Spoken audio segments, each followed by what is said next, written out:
Rusia nos ha dado demasiado color, muchísimo, más del que podemos imaginar. Si te estás preguntando si este gorro es necesario o innecesario, caricaturesco, puede que en verdad sea innecesario, pero es mi video y me quería sentir a tono. Así que, avancemos.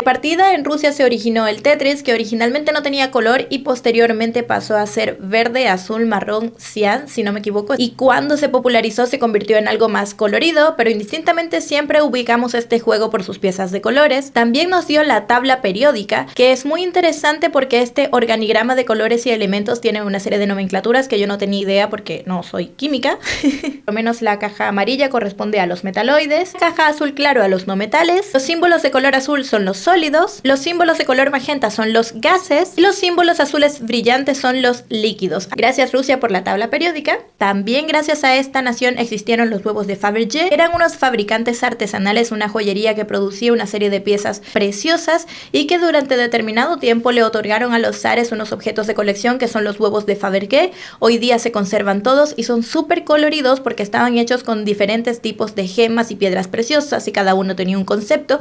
Entonces era súper amplia su gama cromática y son conocidos a nivel mundial como uno de los artefactos más hermosos de la joyería. También de Rusia vienen las famosas muñecas matrioshkas, que son esas que una viene dentro de la otra y de la otra y de la otra y así. Y dato interesante, originalmente se hacían de madera y pigmentos que no fuesen tóxicos, ya que el concepto de una matrioshka es que se transmite de herencia a herencia o que representa las maternidades de la abuela, la mamá, la nieta y así. Y en su fabricación participaban todas, así que en lo posible estos pigmentos no debían ser tóxicos. Y también al día de hoy, dato curioso, se utilizan para explicar a las niñas y a los niños pequeños los diferentes colores. También uno de los pintores más famosos de la historia del arte, uno de los primeros en relacionar el arte con el estudio de color, que incluso fue uno de los primeros profesores de teoría del color y de los procesos sinestésicos, Vasily Kandinsky, era ruso. El punto es que en serio, le debemos demasiado a Rusia y a los colores de Rusia y no sé si alguna vez te habías detenido a pensar en ello, que por cierto, disclaimer, esto es necesario ponerlo acá. La finalidad de este video es que podamos entender el valor histórico, cultural y por supuesto artístico de esta nación. No soy responsable ni tengo ningún tipo de relación con lo que una manada de psicópatas hagan con las naciones que manejan. Así que sí, sin entrar en detalles sobre el país del que estamos hablando, quién lo gobierna y las acciones que hace, yo me remito al legado artístico y patrimonial. Pero sí, si pensamos en Rusia, probablemente pensamos en una serie de cosas icónicas, coloridas, en una suerte de estética que nos puede incluso referenciar al maravilloso mundo de Willy Wonka, o mejor dicho, te lo pregunto a ti. Si te digo, piensa en un color que relaciones a Rusia, ¿en cuál piensas? Sí, exacto, pero también hay mucho, pero mucho que desglosar. Los colores de Rusia. El objetivo de hablar de los colores de Rusia es que se me ocurrió que podía ser muy apasionante también comenzar a hablar de los colores, sus contextos, sus culturas, cómo se puede definir la paleta de una nación, en el fondo cómo podemos vivir los colores desde sus historias. Y pensando en qué naciones quería involucrar, honestamente siempre he tenido una debilidad por todo lo que corresponde a la estética rusa, soviética, esa tensión estética entre el pasado y el presente, el arte constructivista, los cortes rectos, las tipografías grandes, las gráficas, me encanta. Ciertamente hay mucho pero mucho que contar de Rusia y precisamente de sus colores. Y por supuesto también decidí llevarlo a tono con un ejercicio pictórico en el que voy poniendo a prueba o utilizando los colores de los que te hablo para generar una obra, un producto final con el que podamos discutir si estos colores eventualmente representan o no lo que yo te quiero decir. En el último video ya había hecho un retrato y no es como que quiera repetir y repetir y repetir y repetir los contenidos. En el caso de la pintura rusa hay grandes paisajistas, grandes retratistas. Me inspiré en una obra de un artista que vi e inmediatamente dije qué obra tan poderosa, se llama Las Atletas. Yo siempre me he preguntado por qué siento que es un paisaje que se me presenta en mi memoria, en mi imaginario como algo tan agreste, muy frío, más allá del clima natural que tienen por lo que proyectan como nación. Y esto en parte puede tener que ver con la arquitectura soviética, que en algún momento también había un concepto de unidad o de igualdad que básicamente proponía hacer un escenario plano en el que todo fuese lo más igual y o equitativo posible. De hecho, hay una ciudad que se llama Norilsk, espero estarlo pronunciando bien, que se caracteriza primero porque es muy helada, segundo porque gran parte es bastante gris, tercero porque hay épocas del año en las que ni siquiera reciben la luz del sol, pero paradójicamente, como ocurre en verdad con muchos países del norte o donde hay demasiado frío, como también pasa con Finlandia, Dinamarca, también se proyecta una arquitectura muy colorida que permita a las personas tanto distinguir el escenario, porque si no realmente puede ser muy, pero muy depresivo. Así que sí, de una u otra forma Rusia se me plantea como un escenario muy gris, pero que también puede tener mucho color por esto que te vengo contando. Y por eso es que hay iconos de esta nación que son súper coloridos, como por ejemplo la Plaza Roja, que muchas personas lo asocian derechamente con el comunismo, pero lo cierto es que para los rusos el rojo es el color de la belleza, es un color que transmite mucha armonía, y la Plaza Roja para ellos es la plaza hermosa, la plaza bella. Creo que su nombre en ruso de hecho traduce a eso. Así que lógicamente tenía que elegir ese color como primer color de mi paleta de colores de Rusia. Y específicamente el rojo que elegí es el color rojo rubí de la marca White Knight, que por cierto es una marca 100% rusa. Disclaimer, ellos no están haciendo ningún sponsorship por esta información. De hecho, estuve en contacto con la persona que lleva la marca, o al menos las comunicaciones, y le hice un montón de preguntas que encontré que iban a ser súper valiosas para este video, pero ella no respondió. Me contó que estaba saliendo un viaje súper importante a China porque se viene un festival súper importante de bellas artes, que a su vuelta, que ya sería mucho después de cuando yo quiero subir este video, me podía responder esas preguntas. Así que supongo que queda la carta abierta para hablar con detalle de aquellas cosas que le pregunté, porque de verdad quiero saber cuáles son sus comentarios e incluirlos en mi contenido. Pero sí, elegí esta marca, White Knight. A ver, ¿por dónde parto? Entre acuarelistas y pintores del mundo, esta es una marca muy, muy prestigiosa. Debo decir que tengo mucha suerte de que exista acá en Chile, porque no en todos los países se vende y aquí hay muchísimo stock. Yo específicamente lo compré en una tienda que se llama Arte Nostro, y en verdad hay Arte Nostros por todo Chile, así que no importa dónde vivas, si vives en Chile, en tu ciudad hay un Arte Nostro o hay uno cerca de tu ciudad, porque de verdad que es una tienda muy grande y es probable que la mencione muchas veces porque yo adquiero mis materiales ahí y ellos son los distribuidores oficiales de esta marca de hiperprestigio rusa. Y el motivo por el cual igual estoy comentando como la tienda es porque ellos manejan un perfil de materiales de bellas artes bastante elevado, al menos en cuanto a calidad. Tienen muchísimas firmas alemanas. De hecho, dato interesante, ellos producen una marca chilena de colores elaborados en Alemania. Eso es una historia súper interesante. Si te interesa saber un poco de eso, porque creo que es algo de lo que pocos o nadie ha hablado, por favor déjalo en los comentarios. Pero sí, ellos distribuyen un montón de marcas súper importantes, y en ese rango, White Knight, siendo que es de una calidad muy óptima, tiene un rango de precio bastante, pero bastante asequible. Entonces, sí, por eso quería hacer el comentario. Si ves este video y te gusta lo que voy comentando, te lo digo como dato personal, no son pigmentos caros, son ultra finos. White Knight es una marca que utiliza pigmentos que ellos mismos crean, y eso es fantástico.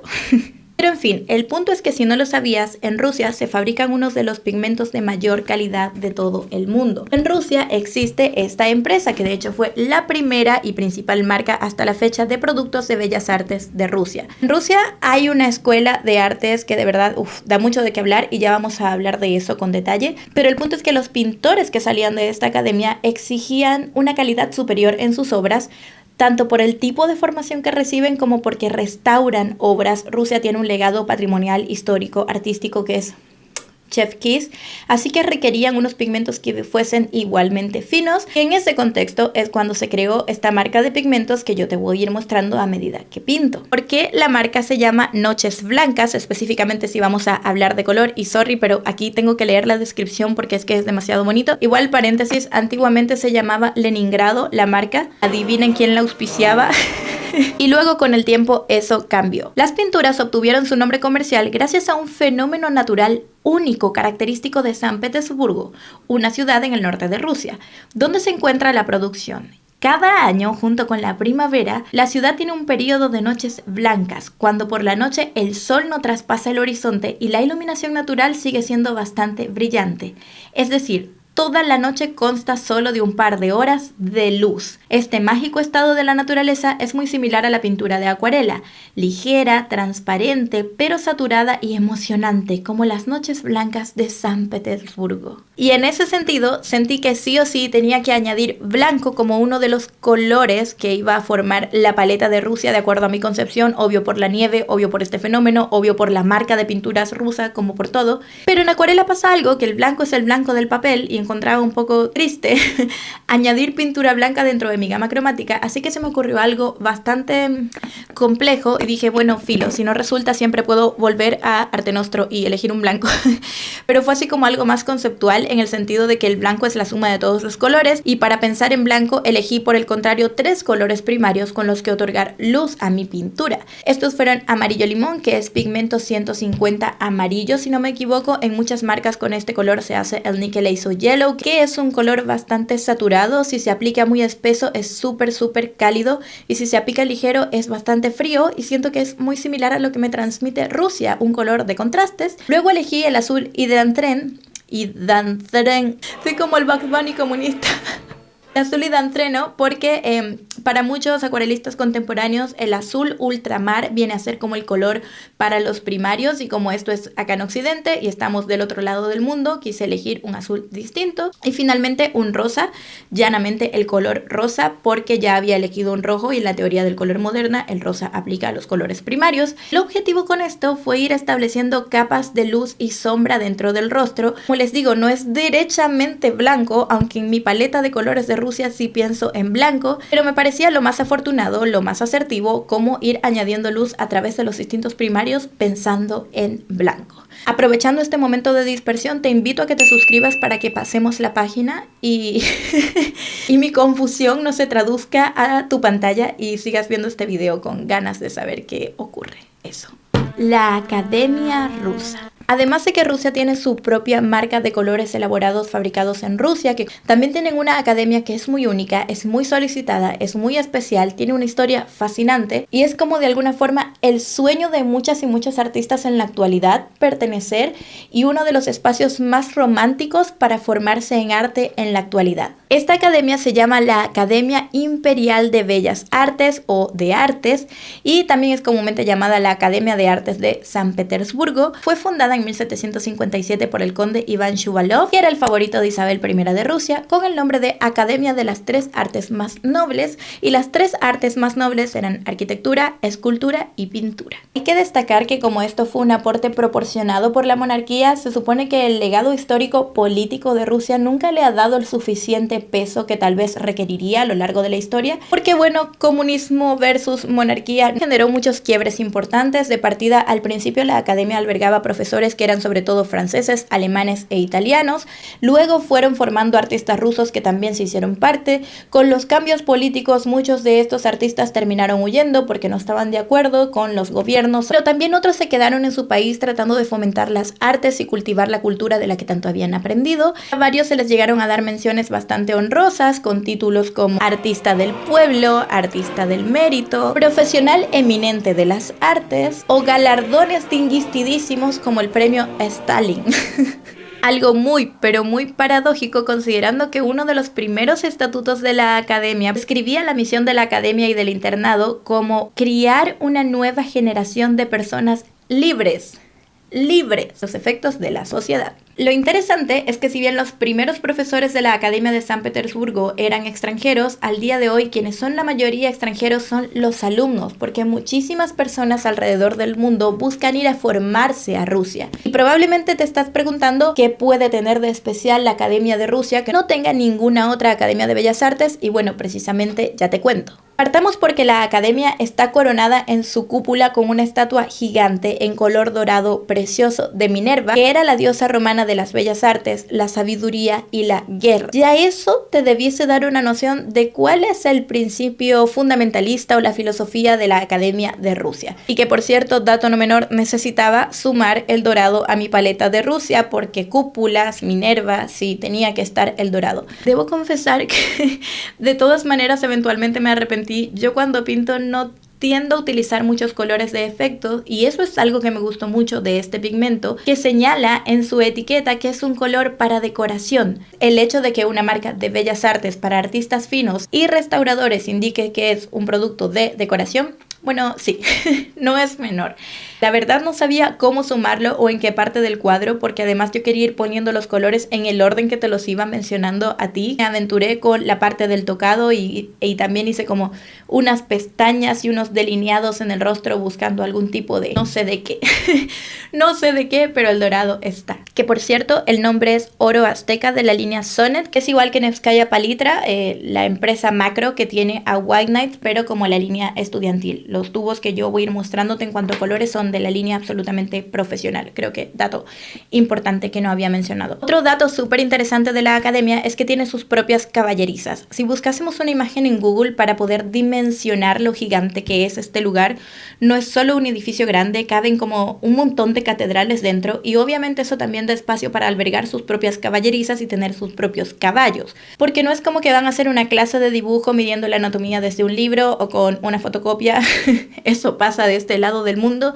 Ellos llevan los caballos a los salones y hacen estudios anatómicos rigurosos de la musculatura de los caballos con caballos en vivo que se están moviendo, que complican todo y bueno, es un detalle no menor. De hecho, otra cosa que caracteriza a esta academia y estudiantes solo se les permite tener modelos de referencia de la academia. Es decir, mientras estás aprendiendo a pintar no puedes pintar cosas de tu imaginario, es que se me ocurrió pintar un hada, es que yo soñé X cosa. No está permitido jugar con tu mundo interior hasta que no domines los aspectos formales, figurativos de la academia. Dicho esto, tienes que trabajar con sus modelos, caballos o personas con los temas propuestos. Después se te permite trabajar con tu técnica o con tu universo interior. De hecho, esto llegó al punto de que por muchos años los artistas no es como que se graduaban como en cualquier academia, sino que estudiaban por muchos años y cuando los profesores creían que estaban listos se les daba una licencia para ejercer. Con esa licencia, los artistas, ya fuesen arquitectos, escultores o pintores, podían ir a trabajar en proyectos. Y cuando tenían proyectos, es decir, cuando ya habían hecho carrera profesional y podían demostrar que habían hecho uso responsable, correcto, de sus habilidades artísticas, ahí se les daba el título de artista. Y otro dato interesante, pero no menor, es que pese a que, bueno, lógicamente esto ahora está en manos del Estado, ya no se sostiene bajo ninguna monarquía, ni mucho menos, sí siguen utilizando metodologías de la antigua administración, por así decirlo. Los estudiantes más preparados compiten por suntuosas sumas de dinero. Básicamente ellos se aíslan, se retiran a una parte de la academia donde pueden vivir, tienen su propia habitación, es como estar literalmente en un internado y después se hace una evaluación de quién fue la o el alumno más destacado y ese alumno tiene una beca súper grande para poder vivir por muchos años de su arte, porque eres tan magnífico artista que te lo mereces. El colorista rebelde. ¿Recuerdas que en un principio hablé de Kandinsky, Vasily Kandinsky? Literalmente, probablemente el pintor ruso más famoso de la historia del arte, el gran estudioso del color y de la música, el autor del punto y la línea, que es como una mini biblia para artistas plásticos alrededor del mundo. Bueno, este artista era muy particular, él sufría o padecía o disfrutaba de una condición sinestésica. La sinestesia básicamente plantea que puedes sentir unos sentidos a partir de otros. Por ejemplo, puedes saborear olores. En el caso de Vasily Kandinsky, él decía que podía escuchar los colores y les adjudicaba determinados tonos y notas a cada uno de ellos. Por lo menos decía que el amarillo le resultaba muy perturbador al oído. Pero lo interesante de Vasily Kandinsky es que siendo el referente o el exponente máximo de Rusia, como te digo, al menos en la historia del arte, obvio que ha habido otros grandes y otras grandes artistas, pues lo interesante de él es que él nunca pasó por la Academia de Bellas Artes de San Petersburgo. Kandinsky estudió en Múnich, él vuelve después a Rusia y luego se devuelve a Alemania a dar clases en la escuela Bauhaus. De hecho, trabajaba directamente con color y teoría del color. Y esto es muy interesante para mí porque es un claro y magnífico ejemplo de que no importa qué tan excelsa sea una academia, si se resisten demasiado a lo moderno, a lo contemporáneo, se pueden perder de pequeños, grandes genios como lo fuese Kandinsky. De hecho, la verdad es que no podía hablar de los colores de Rusia, aunque esté hablando de la academia y de la firma de pinturas rusas, sin mencionar a Kandinsky, porque aunque fuese rupturista y se alejaba bastante de lo que es el arte tradicional académico, jugó con las abstracciones, jugó con los colores, las líneas y las formas, la verdad es que igualmente dejó un legado. Y para la paleta de Rusia, a Kandinsky le quiero sumar el color azul. Es un color que transmite profundidad, que Kandinsky mismo dijo en más de una oportunidad que le daba mucha calma y que particularmente en sus pinturas utilizaba un tono muy especial porque era una especie de azul de un tono apastelado que a mi juicio le permitía integrar de forma muy armónica toda la vibración de colores hipersaturados que ocupaba en sus pinturas, tales como amarillo, rojo, verde. Él ponía este azul específicamente en determinadas partes de sus cuadros y es como que todo bajaba 2 niveles de intensidad sin dejar de ser muy poético. Espero que esto se entienda. El color que decidí utilizar en este caso es el azul real de la firma White Knight, y este color es una paradoja porque está elaborado con pigmento azul 29, que es azul ultramar, y pigmento blanco 6, que es blanco de titanio. Así que finalmente sí terminé utilizando azul ultramar. Y en mi ejercicio pictórico la verdad no sabía mucho cómo integrarlo porque esta chica que estoy pintando, démosle un nombre desde ahora, Olga, yo desde el principio había considerado pintarla con un fondo oscuro y hacer como unos detalles muy rápidos. Yo esta pintura, no sé si lo comenté antes en el video, pero la estaba haciendo tal cual hago un retrato rápido si es que estoy pintando en una plaza o al aire libre, qué sé yo. Ese punto decía cómo integro el azul real. Sabía que quería el color, pero no había pensado cómo integrarlo en esta suerte de retrato de esta chica rusa, así que me decanté finalmente por una suerte de jersey, como un abrigo, porque lo que caracteriza a los colores que se mezclan con blanco es que son bastante densos y permiten que otros pigmentos viajen en ellos con mucha suavidad. ¿Eso se entiende? Por favor, déjame en los comentarios si es que se entiende. Finalmente me iba gustando cómo quedó, pero también a este punto me di cuenta de que me gustaba mucho más la pintura al principio, hasta ahora, hasta el final. Aún no lo has visto, pero de verdad me gustaba más antes. Color para Kandinsky, aunque no fuese de la Academia de San Petersburgo, era un gran amante del color y me lo imagino de todas maneras entrando a Arte Nostro si fuera de esta época, viendo qué colores elegir. No sé si es muy extraño decir me imagino a Kandinsky en Arte Nostro, pero sí iría porque las personas que amamos el color nos vamos obsesionando lentamente con las cosas. Los y las maestras rusas. Volviendo a la academia, obviamente con unas condiciones de ese tipo, dio maestros de la pintura, la escultura y la arquitectura, pero yo estoy hablando de la pintura de excelsísimo nivel. Primer maestro que quiero mencionar, Vladimir Makovsky. A mí personalmente me gusta mucho porque siento que pintaba escenas cotidianas, escenas casi tomadas por un paparazzi, como una atmósfera fotográfica. Los cuadros se sienten como si tú estuvieses caminando e interrumpieras una escena demasiado cotidiana por los gestos de los personajes, por las posturas, por el ambiente. No parecen escenas estudiadas y eso se siente muy real. Sobre todo si consideramos que la pintura tradicionalista busca hacer pinturas que son demasiado idílicas, ¿no? De verdad, Vladimir Makovsky lo daba todo en sus pinturas. Siento que es un pintor que tenía una impronta muy contemporánea. Me encanta, me encantó, me encantará para siempre, además de que no le tenía miedo al color. Qué forma tan groseramente hermosa de utilizar el color. Haría todo un video solo de la paleta de colores de este señor. El otro artista que me enamoró, al menos de los pintores que estuve revisando para ver cuáles comentarles, está Iván Kulikov. Si el artista anterior manejaba el color de una forma soberbia, este señor es como si convirtiera a sus personajes en matrioshkas, porque hacía un uso del color tan vibrante, tan plástico, siento que es como si te explotara un arco iris en la pupila. Pintaba sus personajes con trajes muy costumbristas, con colores hipersaturados. De alguna forma, una escena que sería agreste en tonos neutros, él la convertía en una pieza súper feliz. De hecho, plantéate este ejercicio, imagínate alguno de estos cuadros en un espacio de tu casa. Imposible que no te avive, que no te alegre, que no sea un tema de conversación si alguien te va a visitar. El manejo de color de este señor, mis respetos, de verdad, mis respetos. Y en cuanto a las maestras, quiero hablarte de dos artistas contemporáneas, acuarelistas, que resultan ser mis acuarelistas mujeres favoritas y ambas son rusas. Les escribí a las dos para este video por Instagram, ninguna respondió. Y partes de los videos igual a veces siento que son como tristes, pero sinceridad ante todo. Y me gustan mucho porque ya sea por la calidad de los pigmentos que se fabrican en Rusia, bueno, que hoy igual tenemos acceso, vamos a Arte Nostro y lo compramos si es que estás acá en Chile, etc. Gran parte de las y los acuarelistas rusos de mayor renombre, de mayor calidad, rupturistas contemporáneos, vienen de Rusia. Y en ese sentido yo siento que las mujeres son quienes la llevan. La primera es Olga Litvinenko y ella hace unas pinturas que simplemente tienen... que simplemente tienen una atmósfera que se siente como de ensueño. Maneja una mancha que no se termina de distinguir entre si es borrosa o definida, si esta es una imagen real u onírica. Esto es el sueño de alguien o es una fotografía borrosa de un momento de la realidad. Tiene un manejo atmosférico, una forma de transmitir las luces esta mujer, que de verdad, si yo tuviera esas manos, qué cosas no pintaría, porque siento que hace magia con sus manos. Y la otra artista es Anna Ivanova, que no estoy segura si ella es rusa, es de la escuela rusa de cualquier caso, y no es que sea parecida su obra a la de Olga. Ivanova se decanta más por pintar bailarinas, por pintar bodegones, tiene preciosísimos bodegones, con colores primarios logra transmitir belleza, esa es la palabra. Lo que me llama la atención de las dos y me llevó a elegir el último color que quería sumar a mi ejercicio, que ya te voy a mostrar cómo quedó, es que ambas utilizan muchos fondos y muchas atmósferas verdes.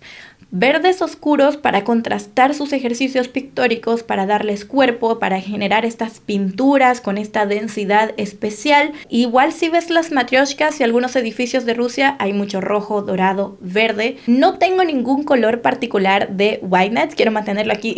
Me encantaría hacerles como la publicidad completa y elegí este color también. Pero yo a veces prefiero fabricar mis propios verdes. En este caso uní el azul hidrantreno